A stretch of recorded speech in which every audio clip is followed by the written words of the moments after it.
ನಮಸ್ಕಾರ ಫ್ರೆಂಡ್ಸ್, ನಾನು ಶಿವರಾಜ್ ಪಾಟೀಲ್. ನಿಮಗೆ ಕನ್ನಡ ಯೂಟ್ಯೂಬ್ ಚಾನಲ್ ಟುಡೇಸ್ ಇನ್ವೆಸ್ಟ್ಮೆಂಟ್ಗೆ ಸ್ವಾಗತ. ನೀವು ನಮ್ಮ ಚಾನಲ್ಗೆ ಹೊಸದಾಗಿದ್ರೆ ನಮ್ಮ ಚಾನಲ್ನ ಸಬ್ಸ್ಕ್ರೈಬ್ ಮಾಡಿ ಹಾಗೂ ಪಕ್ಕದಲ್ಲಿರೋ ಬೆಲ್ ಐಕನ್ನ ಸೆಲೆಕ್ಟ್ ಮಾಡಿ ಹಾಗೂ ವಿಡಿಯೋ ಕೊನೆಯವರೆಗೆ ನೋಡಿ, ವಿಡಿಯೋನ ಲೈಕ್ ಮಾಡಿ ಅಂತ ಕೇಳ್ತಾ ಈ ವಿಡಿಯೋನ ಶುರು ಮಾಡ್ತಾ ಇದ್ದೀನಿ. ಸೊ ಇವತ್ತಿನ ದಿನ ನಾವು ಈ ವಿಡಿಯೋದಲ್ಲಿ 23 ಜನವರಿ ನಿಫ್ಟಿ ವೀಕ್ಲಿ ಎಕ್ಸ್ಪೈರಿ ಅನಾಲಿಸಿಸ್ ಮಾಡೋಣ. ನಿಫ್ಟಿ ಜೊತೆಗೆ ಬ್ಯಾಂಕ್ ನಿಫ್ಟಿ ಹಾಗೂ select mid cap Nifty trading analysis ಕೂಡ ಮಾಡೋಣ. ಅದಕ್ಕಿಂತ ಮುಂಚೆ 22 ಜನವರಿ ಇವತ್ತಿನ ದಿನ ಏನಾಯ್ತು ಅಂತ ನೋಡೋದಾದ್ರೆ, starting of the day Nifty gap up ಅಲ್ಲಿ ಏನೋ ಓಪನ್ ಆಯ್ತು, ಅಲ್ಲಿಂದ ಕನ್ಸಲ್ಟೇಷನ್ ಆಗ್ತಾ ಅಲ್ಲಿಂದ ಬಂದ ಪ್ರಾಫಿಟ್ ಬುಕಿಂಗ್ ನಿಫ್ಟಿನ ಅಗೇನ್ 23,000 ಕೆಳಗಡೆ ತಗೊಂಡ್ ಬಂದಿತ್ತು. ಆದ್ರೆ ನಿನ್ನೆ ದಿನದಲ್ಲೂ ನಿಫ್ಟಿ ಬ್ರೇಕ್ ಮಾಡ್ಲಿಲ್ಲ. ಸೊ ನಾವು ನಿನ್ನೆ ವಿಡಿಯೋದಲ್ಲಿ ಡಿಸ್ಕಸ್ ಮಾಡಿದ್ದು, ಕೆಳಗಡೆ ನಿನ್ನೆ ಲೋ ಕಟ್ ಮಾಡಿದ್ರೆ ಇಲ್ಲಿ ಪುಟ್ ಪೊಸಿಷನ್ ತಗೊಳ್ಳೋಣ, ಇಲ್ದಿದ್ರೆ ಇಲ್ಲಿ ಒಂದು ಏನು ರೆಡ್ ಕ್ಯಾಂಡಲ್ ಆಗಿರುತ್ತೆ ಅರೌಂಡ್ 2:15 ಸಮಯದಲ್ಲಿ, ಅದನ್ನ ಕ್ರಾಸ್ ಆದ್ರೆ ಇಲ್ಲಿ ಸಿ ಪೊಸಿಷನ್ಸ್ ನ ತಗೊಳ್ಳೋಣ ಅಂತ ಡಿಸ್ಕಸ್ ಮಾಡಿದ್ವಿ. ಸೊ ಅಲ್ಲದೆ ನಮ್ಮ ಟುಡೇಸ್ ಇನ್ವೆಸ್ಟ್ಮೆಂಟ್ ಟೆಲಿಗ್ರಾಮ್ ಗ್ರೂಪ್ ಅಲ್ಲಿ ನಾವು ಫಸ್ಟ್ 15 ಮಿನಿಟ್ಸ್ ವೇಟ್ ಮಾಡಿ ಅದರ ಹೈ ಕ್ರಾಸ್ ಆಗ್ತಿದ್ರೆ ಸಿ ಹಾಗೂ ಲೋ ಕ್ರಾಸ್ ಆಗ್ತಿದ್ರೆ ಪುಟ್ ಪೊಸಿಷನ್ ತಗೊಳ್ಳೋದ್ರ ಬಗ್ಗೆ ಡಿಸ್ಕಸ್ ಮಾಡಿದ್ವಿ. ಸೊ ಇಲ್ಲಿ ಒಂದು ಕ್ಷಣದಲ್ಲಿ ಡೇ ಹೈನ ಕ್ರಾಸ್ ಆಗಿತ್ತು ನಿಫ್ಟಿ, ಆದ್ರೆ ಈ ಮೊಮೆಂಟಮ್ ಫೇಲ್ ಆಗಿ ನಿಫ್ಟಿ ಡೇ ಲೋನ ಕ್ರಾಸ್ ಆಗಿ ಒಂದು ಸಮಯದಲ್ಲಿ 23,000 ಕೆಳಗಡೆ ಬಂದಿತ್ತು. ಆದ್ರೆ ಇಲ್ಲಿ ಪ್ರೀವಿಯಸ್ ಡೇ ಲೋನ ಇಲ್ಲಿ ಬ್ರೇಕ್ ಮಾಡಲಿಲ್ಲ. Around 130 HDFC bank quarterly results ಬಂದು ಆ ಕ್ಷಣದಿಂದ HDFC ಬ್ಯಾಂಕ್ ಜೊತೆನೆ ನಿಫ್ಟಿ ಬ್ಯಾಂಕ್ ನಿಫ್ಟಿನಲ್ಲಿ ಒಂದು ಒಳ್ಳೆ ರಿಕವರಿ ಕಂಡು ಡೇ ಹೈನ ಕೂಡ ಕ್ರಾಸ್ ಆಗಿ ಡೇ ಹೈಯಲ್ಲೇ ಅದು 23,155 ಹತ್ರ ನಿಫ್ಟಿ ಕ್ಲೋಸಿಂಗ್ ನ ಕಂಡಿದೆ. ಸೊ ನಮ್ಮ ಟ್ರೇಡ್ ಮಿಡ್ ಕ್ಯಾಪ್ ನಿಫ್ಟಿನಲ್ಲಿ ಇಲ್ಲಿ ನಾನು ತಗೊಂಡಿದ್ದೆ. ಸೊ ಪ್ರೀವಿಯಸ್ ಡೇ ಲೋ ಅದು 12,000 ಕೆಳಗಡೆ ನಾವು ಪುಟ್ ಪೊಸಿಷನ್ ತಗೊಳ್ಳೋದ್ರ ಬಗ್ಗೆ ಪ್ರೀವಿಯಸ್ ವಿಡಿಯೋದಲ್ಲಿ ಡಿಸ್ಕಸ್ ಮಾಡಿದ್ವಿ. ಸ್ಟಾರ್ಟಿಂಗ್ ಆಫ್ ದ ಡೇನೆ ಮಿಡ್ ಕ್ಯಾಪ್ ನಿಫ್ಟಿ 12,000 ಕೆಳಗಡೆ ಬರ್ತಿದ್ದಂಗೆ ಇಲ್ಲಿ 12,080 ಕೆಳಗಡೆ ಬಂದ್ಮೇಲೆ ಇಲ್ಲಿ ನಾವು ಪುಟ್ ಪೊಸಿಷನ್ ತಗೊಂಡು ಹೋಲ್ಡ್ ಮಾಡಿದ್ವಿ. ಅರೌಂಡ್ 11,800 ಈ ಲೆವೆಲ್ಗೆ ಬಂದಾಗ ಇಲ್ಲಿ ನಾವು ಪ್ರಾಫಿಟ್ ಬುಕ್ ನ ಮಾಡಿದ್ವಿ. ಹಾಗೂ ದಿನದ ಕೊನೆಯಲ್ಲಿ ಮಿಡ್ ಕ್ಯಾಪ್ ನಿಫ್ಟಿನಲ್ಲಿ ಕೂಡ ಒಂದು ಒಳ್ಳೆ ರಿಕವರಿ ಬಂದು 11,920 ಹತ್ರ select mid cap Nifty closing ನ ಕಂಡಿದೆ. ಇನ್ನು ಬ್ಯಾಂಕ್ ನಿಫ್ಟಿನ ಚೆಕ್ ಮಾಡಿದ್ರೆ ಬ್ಯಾಂಕ್ ನಿಫ್ಟಿ ಕೂಡ ಅದು HDFC ಬ್ಯಾಂಕ್ ಸಪೋರ್ಟ್ ಇಂದ ದಿನದ ಕೊನೆಯಲ್ಲಿ ನಿಯರ್ ಆಲ್ಮೋಸ್ಟ್ 48,000 ಹತ್ರ ಬಂದಿತ್ತು.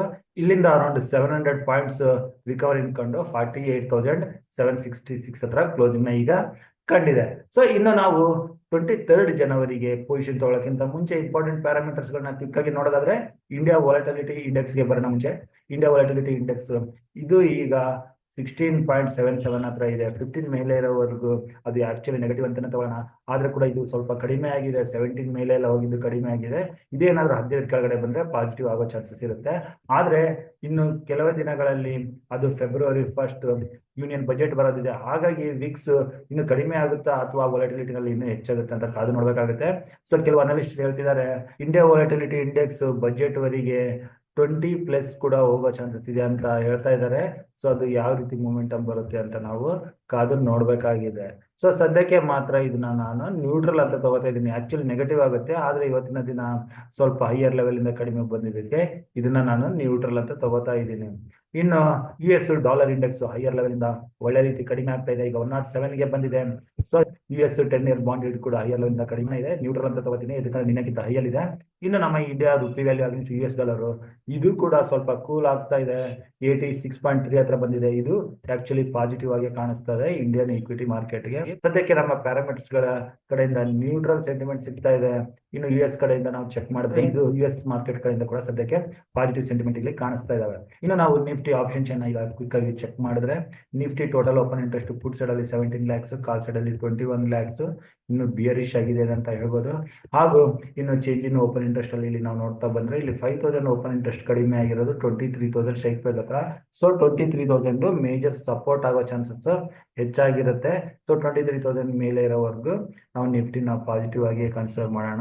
ಇನ್ನು ಮೊದಲನೇ ರೆಸಿಸ್ಟೆನ್ಸ್ 23,200, 1,13,000 ಓಪನ್ ಇಂಟ್ರೆಸ್ಟ್ ಇದಾವೆ.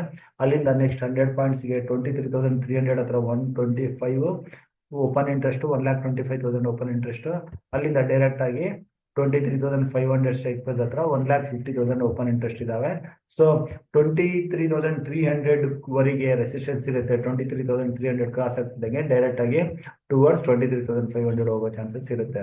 ಇನ್ನು ಸಪೋರ್ಟ್ ಅಂತ ನೋಡ್ತಾ ಬಂದ್ರೆ ಇಲ್ಲಿ 23,100 ಹತ್ರನೇ 1,13,000 ಓಪನ್ ಇಂಟ್ರೆಸ್ಟ್ ಇದಾವೆ.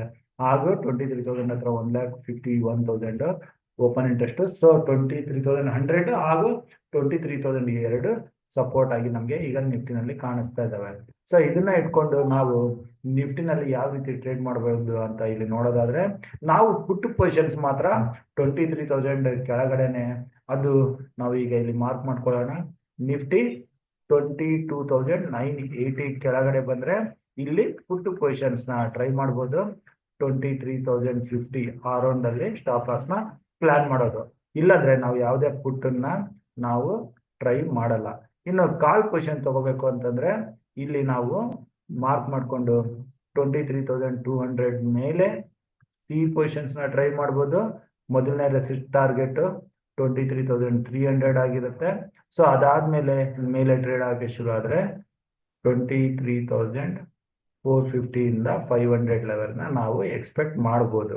ಸೊ ಇದ್ರ ಮಧ್ಯೆ ಅದು 23,050 ಹಾಗೂ 23,200 ಇದ್ರ ಮಧ್ಯೆ ಯಾವುದೇ ಟ್ರೇಡ್ ನ ತಗೊಳ್ಳೋದು ಬೇಡ. ಸೊ ಇದು ನೋ ಟ್ರೇಡಿಂಗ್ ಝೋನ್ ಆಗಿರುತ್ತೆ. ಸೊ ಇದು ನಿಫ್ಟಿ ಆಯ್ತು. ಈಗ ಬ್ಯಾಂಕ್ ನಿಫ್ಟಿ ಬರೋಣ. ಸೊ ಬ್ಯಾಂಕ್ ನಿಫ್ಟಿನಲ್ಲಿ ನಾವು ಬ್ಯಾಂಕ್ ನಿಫ್ಟಿ ಫ್ಲಾಟ್ ಆಗಿ ಓಪನ್ ಆದ್ರೆ ಕೂಡ ಇದನ್ನ ನಾವು 48,500 ಹತ್ರ ಸ್ಟಾಪ್ ಲಾಸ್ ನ ಪ್ಲಾನ್ ಮಾಡಿ ಲಾಂಗ್ ಪೊಸಿಷನ್ ತಗೊಳ್ಳೋದ್ರ ಬಗ್ಗೆ ನೋಡ್ಬೋದು. ಸೊ ಬ್ಯಾಂಕ್ ನಿಫ್ಟಿನಲ್ಲಿ ಇಲ್ಲಿ ಬರೋ ಮೂಮೆಂಟಮ್ ಬ್ಯಾಂಕ್ ನಿಫ್ಟಿನ ಅಗೇನ್ ಈ ಲೆವೆಲ್ 49,400 ವರೆಗೆ ತಗೊಂಡ್ ಬರುತ್ತೆ. ಸೊ ಅದಾದ್ಮೇಲೆ 49,600 ಏನಾದ್ರು ಟ್ರೇಡ್ ಆಗಿ ಕ್ರಾಸ್ ಆಗೋಕೆ ಶುರು ಆದ್ರೆ ಆಗ ನೆಕ್ಸ್ಟ್ ಮೂಮೆಂಟಮ್ 50,000 ವರೆಗೆ ನಾವು ನೋಡ್ತಾ ಇದ್ದೀವಿ. ಸೊ ಇಲ್ಲಿ 49,400 ಬರ್ತಿದ್ದಂಗೆ ಪ್ರಾಫಿಟ್ ಬುಕ್ ಮಾಡ್ಕೋಬಹುದು. ಅಗೇನ್ 49,600 ಮೇಲೆ 50,000 ವರೆಗೆ ಟಾರ್ಗೆಟ್ ಇಟ್ಕೊಂಡು ಪೊಸಿಷನ್ಸ್ ನ ತಗೋಬಹುದು. ಇನ್ನು 48,500 ಏನಾದ್ರು ಬ್ರೇಕ್ ಆಗಿ ಕೆಳಗಡೆ ಬಂದ್ರೆ ಇದನ್ನ ನಾವು ನೋ ಟ್ರೇಡಿಂಗ್ ಝೋನ್ ಅಂತ ಕನ್ಸಿಡರ್ ಮಾಡೋಣ. ನಾವು ಬ್ಯಾಂಕ್ ನಿಫ್ಟಿನಲ್ಲಿ ಯಾವುದೇ ಪುಟ್ ಪೊಸಿಷನ್ಸ್ ನ ಟ್ರೈ ಮಾಡಲ್ಲ. HDFC bank quarterly results positive ಬಂದಿರೋ ಕಾರಣ ಒಂದು ಒಳ್ಳೆ ಶಾರ್ಟ್ ಕವರಿಂಗ್ ಅಪ್ ಮೂವ್ ನ ನಾವು ಬ್ಯಾಂಕ್ ನಿಫ್ಟಿನಲ್ಲಿ ಎಕ್ಸ್ಪೆಕ್ಟ್ ಮಾಡ್ತಾ ಇದ್ದೇವೆ. ಸೊ ಇನ್ನು ಬ್ಯಾಂಕ್ ನಿಫ್ಟಿಯಿಂದ ನಾವು ಈಗ ಸೆಲೆಕ್ಟ್ ಮಿಡ್ ಕ್ಯಾಪ್ ನಿಫ್ಟಿ ಬರೋಣ. ಸೆಲೆಕ್ಟ್ ಮಿಡ್ ಕ್ಯಾಪ್ ನಿಫ್ಟಿನಲ್ಲಿ ಹೆಚ್ಚಿನ ಕರೆಕ್ಷನ್ ಇತ್ತು. ಇಲ್ಲಿ ಕೂಡ ಒಂದು ರಿಕವರಿ ಏನ್ ಬಂತು, ಆದ್ರೆ ಇದು ಇನ್ನು 12,000 ಕೆಳಗಡೆನೆ ಇಲ್ಲಿ ಕ್ಲೋಸಿಂಗ್ ನ ಕಂಡಿದೆ. ಸೊ ಇದರಲ್ಲಿ ಯಾವುದೇ ಕಡೆ ಪೊಸಿಷನ್ ತಗೊಂಡ್ರೆ ಕೂಡ ಸರಿಯಾದ ರಿಸ್ಕ್ ರಿವಾರ್ಡ್ ಮ್ಯಾಚ್ ಆಗ್ತಾ ಇಲ್ಲ. ಸೊ ನಾವು ಸೆಲೆಕ್ಟ್ ಮಿಡ್ ಕ್ಯಾಪ್ ನಿಫ್ಟಿನಲ್ಲಿ ಯಾವುದೇ ಟ್ರೇಡ್ ನ ತಗೊಳ್ಳೋದು ಬೇಡ. ಓನ್ಲಿ ಮಿಡ್ ಕ್ಯಾಪ್ ನಿಫ್ಟಿ ಹಾಗೂ ಬ್ಯಾಂಕ್ ನಿಫ್ಟಿನಲ್ಲಿ ಮಾತ್ರನೇ 23 ಜನವರಿ ಗುರುವಾರ ದಿನ ಟ್ರೇಡ್ ಮಾಡೋಣ. ಸೊ ಇಷ್ಟು ಹೇಳ್ತಾ ಇವತ್ತಿನ ವಿಡಿಯೋ ಇಲ್ಲಿಗೆ ಮುಗಿಸ್ತಾ ಇದ್ದೀನಿ. ನನ್ನ ಮುಂದಿನ ವಿಡಿಯೋ ಬರೋವರೆಗೂ ನಿಮಗೆ ನನ್ನ ಕಡೆಯಿಂದ ಧನ್ಯವಾದಗಳು. Thank you.